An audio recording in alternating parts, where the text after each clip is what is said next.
Hi everybody, my name's Tim Johnson and this is Stacy Borough. Hi Stacy, how you doing? Great, how are you? Good. The weather's been wonderful out here. We love Peoria. Peoria is an Middle awesome of the place. summer. Yeah. Uh, Today's our 200th show. I can't believe it. 200. We think back of all the different people we've gotten to meet. Since 2011. Yeah, it's been awesome. Boy, I don't want to start naming because we'll miss somebody, but we've grown a lot of friends during that time. Really gotten involved with the city and some of the people here in the city too. So 200, yeah, pretty happy with 200. We are actually going to, after this show, do a little bit of sabbatical and take some time off and regroup a little bit. And we'll let you know. Follow us on our In the Neighborhood on Facebook, and we'll keep you up to date on that. We are still working at the nonprofit portion of things, so if you are interested in getting involved with an organization, maybe even in the neighborhood and doing some video and being creative, we're looking for volunteers to help out with that too. Couple weeks we've got St. Jude. We're going to be doing a video for St. Jude. There you go. So watch for that on In the Neighborhood. And boy, we've just got a lot of things going on. That's right. It's busy. So- Busy. I actually had somebody this week come up to me and said, love your show. Said, when I came to Peoria, I really learned a lot about what Peoria is about. Cool. Just watching your show. So thank you for the feedback. If we're helping out with what you're doing, or if you want to give us feedback as far as what you like or dislike about the show, let us know. There you We're go. all open for that. So, got a riddle for you.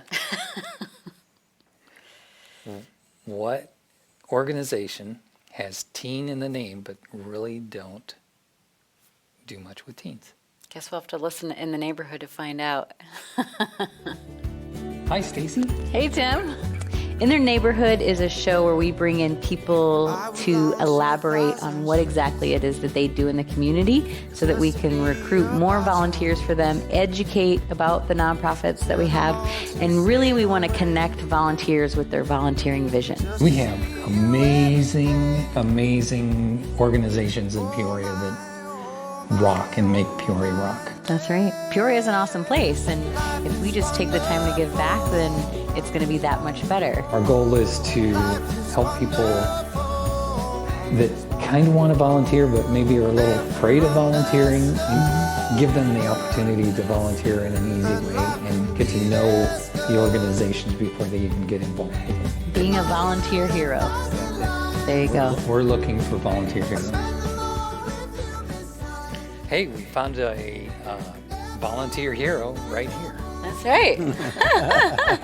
Today we're talking with Randy Atchley with Teen Challenge Peoria. Yes, sir. And that's the name right now, right? Yes. Okay, awesome.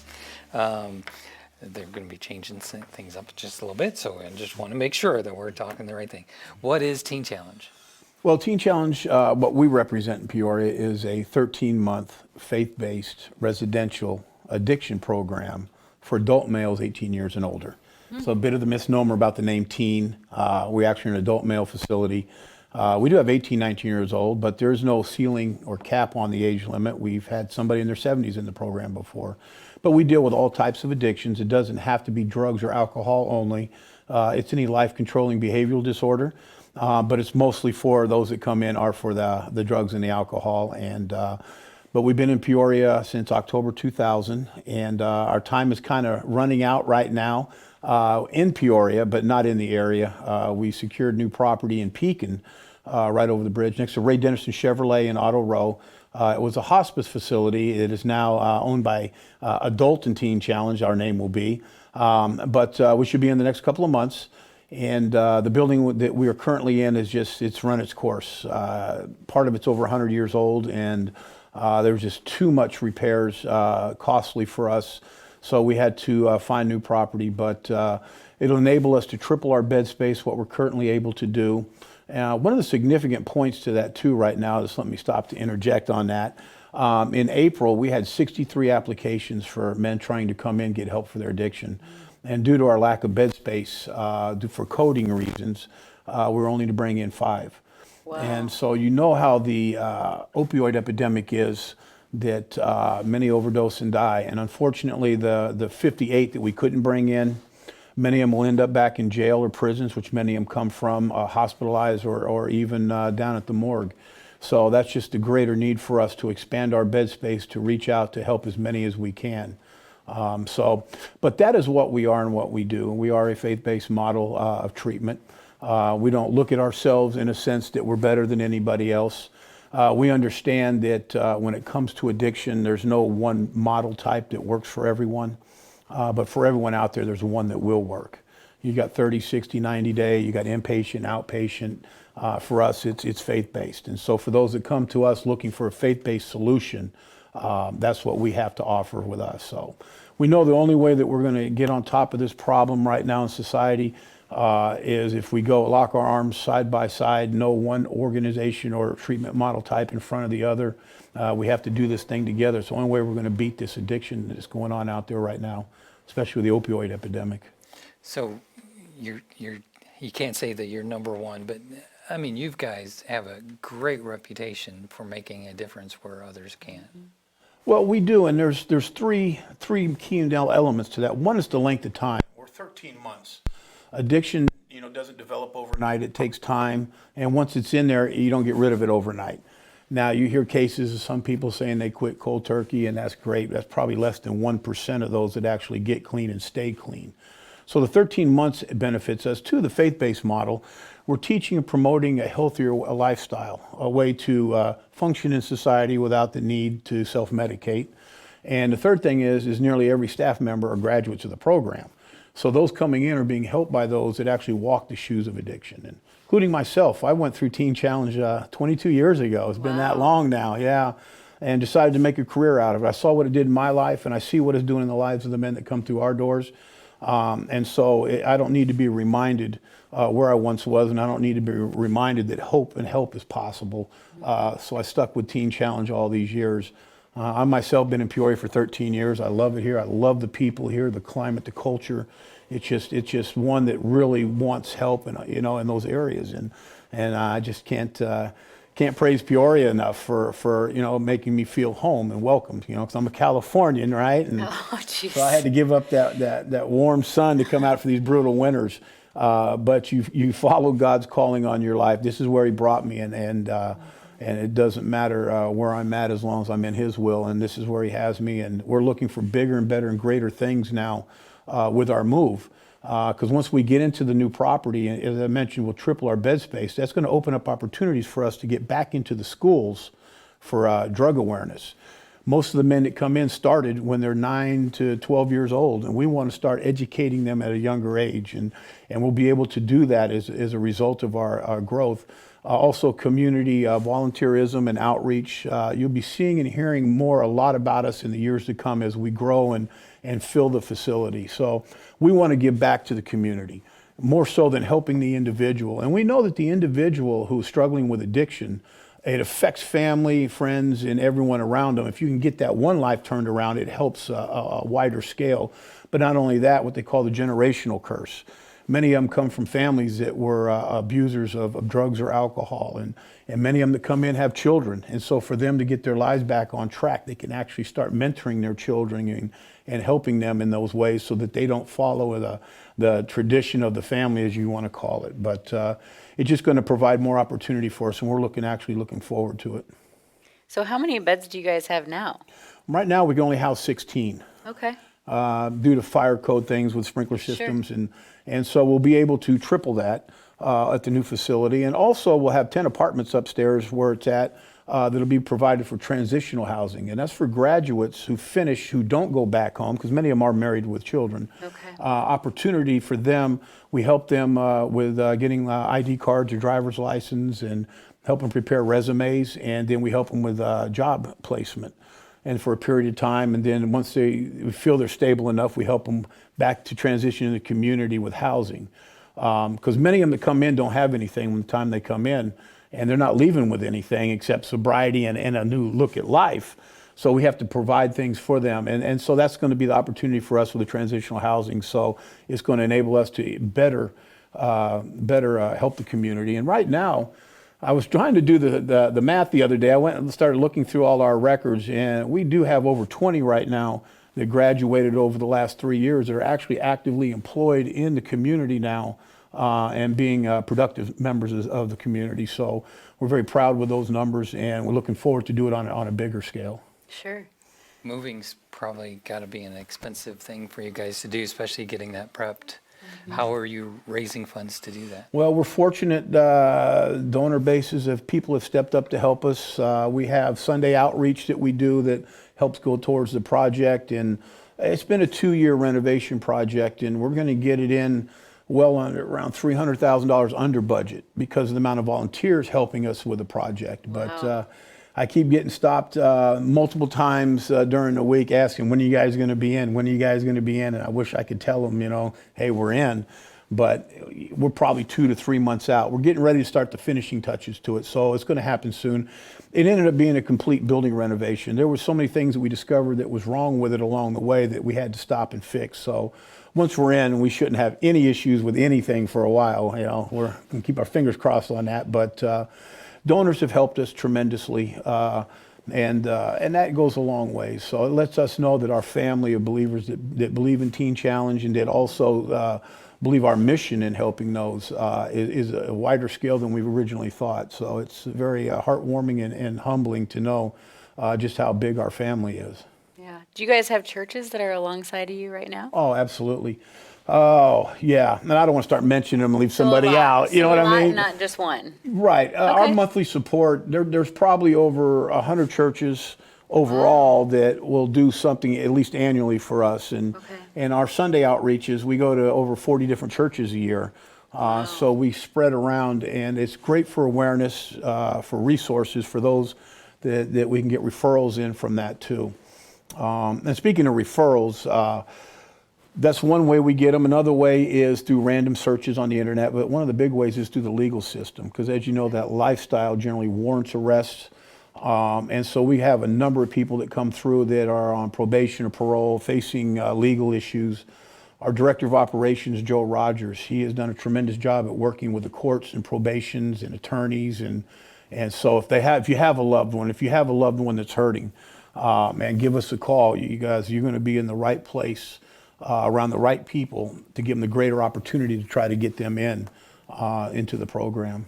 You were at Great Oaks just a week and a half ago, so got to hear testimonies of some of the guys that are going through that are, listen, I have troubles and I'm trying to make my life better. Yes. And seeing them say, I'm making strides, I'm making steps, has been pretty impactful. Oh, it is. They get transparent up there when they're telling their stories, which is amazing. They So give you all the dirt. Your Sundays are pretty much booked, but you have other For this year, yeah. times during the week that if an organization wants you to come to speak, is that something There's you're open opportunities, to? even during the daytime. It may not be for all the guys in the program and everything. It may just be for Joe or myself, or bring a student with them for a testimony. But we're always looking to promote because we want to reach as many as we can that are lost and hurting. And that's the purpose of why we were designed. And if we fall short in that area, we're selling the ministry short. We're selling the lives short of those that have an addiction, because the problem's getting worse. It's getting worse in society, so it's not plateaued yet. Are you doing stuff beyond the program? Are you providing information, anything like that beyond the programs that you do? Well, as far as promoting Teen Challenge, it's basically Teen Challenge, but if somebody calls us into an area that we can't help them in, we do have referrals that we do use. We have a list of different things, because we're not adolescent, we have adolescent referrals. Some need what they call dual diagnose, which we don't treat, and so we have places that we can refer them to. So, but as far as our promoting goes within our who we are, if we can't handle it, we usually refer. Sure. What does a typical day look like with you guys? Yeah, good question. Well, as you know, the men in their lifestyle usually don't get in until the sun comes up, and now they're getting up before the sun comes up. See, our day starts at 5:15 in the morning. Good. So it's a very early start. We have a work experience program that we use and helps fund Teen Challenge. Because when a man comes in, oftentimes they don't have any money, and so we do comp them the intake fee. We waive it. We have a one-time fee of $1,200. Okay. And that's it for the 13 months. Wow. But for most of them, they can't even afford that. Sure. So the work experience program helps them develop a work ethic. It develops people skills again with others. And the companies that we work for actually pay Teen Challenge for the labor, which I will plug them. Community Workshop and Training Center and Peoria Production Shop are the two that we use.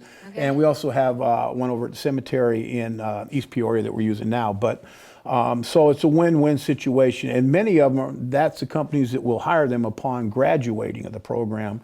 So it's a transitional time for them to get get stabilized, and even if that's not something they want to do long-term, they can find other employment. But as far as them coming in, we do put them to work for so many hours a week. Sure. And then now our accreditation standards for our national office, we have to be compliant in that, which we are, and that means the evening times throughout the week, they get all of that. They'll get group therapy, they'll get pastoral counseling, they'll have classes that we do that help aid them that line up with our accreditation again.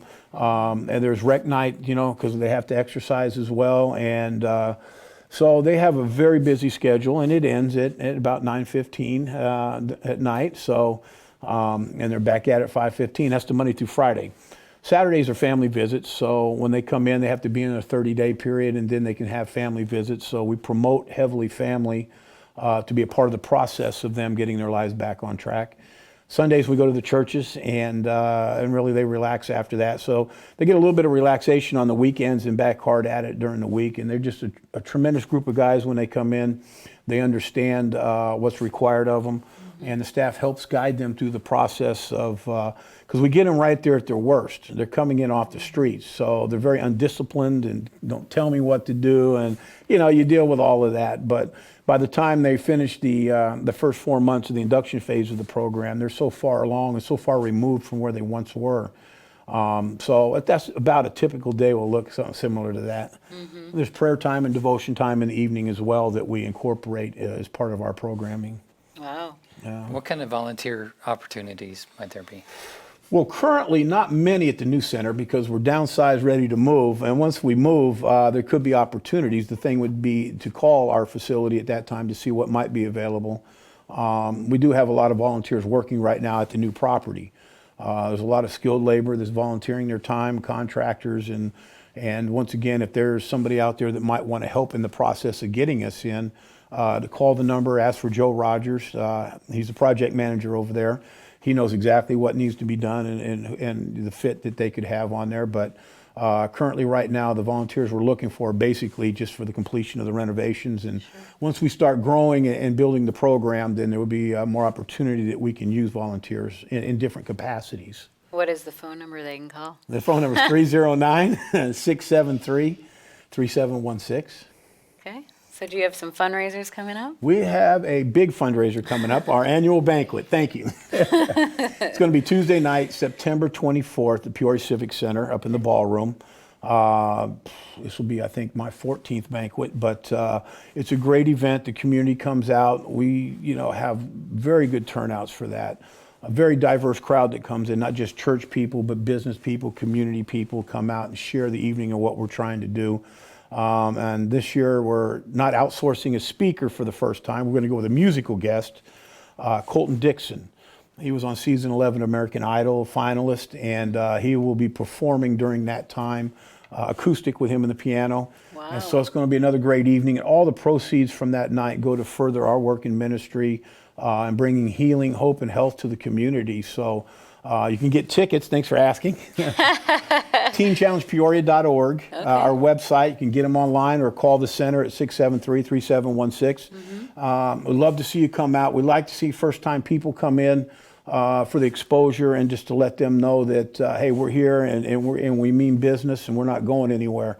We might relocate a few miles away, but we're still in the area and we're still going to be making a difference. But come on out to the event. It's going to be a tremendous night, and you two are both invited, okay? What's the cost for the event? Tickets are $40. Okay. And table of 10. And we encourage people to invite families and friends to come out and fill a table of 10. And it's $400 for the table of 10. But it is cheap entertainment. It's a great meal. The Civic Center food's tremendous. I haven't had one complaint yet over the years. So, but it'll be a good evening. There'll be some video testimonies this year from families and spouses of graduates on what the ministry has done for their husbands or sons. And once again, just the acoustic piano performance. It's just going to be a tremendous evening. You know, last year we had Nicky Cruz that came in, and he was one of the founders of Teen Challenge along with David Wilkerson. And he was 80 years old. Switchblade? Crossing the switchblade. Okay, yeah. Used to be required reading out here, I heard. And then I guess in the 80s, the schools pulled it because they said it was too controversial. So, hey, whatever. Yeah. But they came out of the woodwork. We had just under 1,200 for that event because Wow. they had to come see the legends speak. So we're hoping many of them will come back and just continue to do so. It's a little bit different venue this year, but it's still going to be a tremendous evening. And it's Tuesday, September 24th. Please, as many are available, come on out that night. Yeah. Yeah. What time does this start? 6 p.m. Okay. 6 p.m. 6 day, and you'll be out before 8:30. Awesome. Quote me on that. We'll pull the plug early. You gotta get the guys home so they can meet their get bedtime quota. time for be bed, up early. You know, I bet you're really glad that you signed up as an executive director for a 9-to-5 job. Well, it's not a 9-to-5 job for me. You know that. There's no banker hours when you deal with a residential facility. She's a banker, so There's no banker's hours. I don't know those hours either. Actually, this is rare getting an interview in during the daytime hours. Usually everything's Saturday, Sunday, evenings, whatever's available. And one of the other thing is all the community events we got to attend for raising awareness. So, no, it's banquet season, so I'm in office most of the time now. So it's nice to get out a minute and catch my breath out here. But yeah, it's always long hours, and it just we consider it ministry and not a job, and that's the reason why. So with all the lives that have been changed, I gotta imagine it's a life-changing job for you. You know, when you see that first family visit after 30 days, because when the families bring them in, you see the sorrow and grief on their face, and just, you know, from over a period of time, and they're going out the door, and you could sense the sorrow in them. And then when they go for that first visit after 30 days, they're actually cleaned up. You know, the men, they're cleaned up, they're responding, they're respectful. And then when the family see them for the first time, and it's just an amazing change that they see immediately. And just, you see so much tears of joy, and that is what helps sells it for me. Yeah. You know what I mean? That's our paydays when we see these families back together again. You see the love back in them, and you see all the tension and stress gone. And it's just amazing how your life can turn around. So, you know, there's life beyond addiction. I'm here to tell you, I mean, it's been 20-something years for me. And it's just one of those things that all our staff members that graduate, you see them back there helping these men, and you just know because it works. It works. It works. That's so awesome. Awesome. We are with Randy Atchley. You're the executive director of Teen Challenge Peoria. Maybe not after this podcast. I don't know. I think you just got promoted. Yeah. It is great to find out and find volunteer heroes. I mean, like yourself, heroes that are really making a difference in Peoria. Thank you for that. We are in the neighborhood, and we've been talking with Randy about Teen Challenge and different things that people can do to be involved or get involved, whether it's helping fundraise or whatnot. So go back and listen to what Teen Challenge is all about. We're here on Peoria Life. We're also on I3 Broadband Channel 17, Peoria TV. We're on WPEO, Facebook, YouTube. Yeah, We're everywhere. We wadcast, and so we're everywhere. If you're interested in getting involved in the neighborhood in one fashion or another, or volunteering yourself, we'd be glad to talk with you. Make sure you message us, or you can message us on Facebook, or tjohnson@peoriaarea.community. Okay. Thank you so much, Randy. Appreciate it. Thank you for having me. Have a great week, everybody. PeoriaLife.com